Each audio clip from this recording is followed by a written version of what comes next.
It's Miss Carrie from Bridgeville and South Fayette Township Libraries.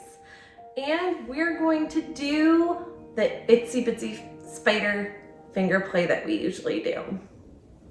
What's really unique about this one is we have one person be the spout, one person be the spider. And what's awesome is if you're the spider, you get to tickle your spout. So get your spouts ready. Get your spiders ready. The itsy bitsy spider went up the water spout.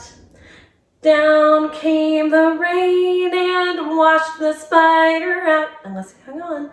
Out came the sun and dried up all the rain. And the itsy bitsy spider went up or down the spout again. Good job, guys. Thanks for joining me, and I hope that you'll join me on Mondays at 11 for Sensory Storytime Live on Facebook.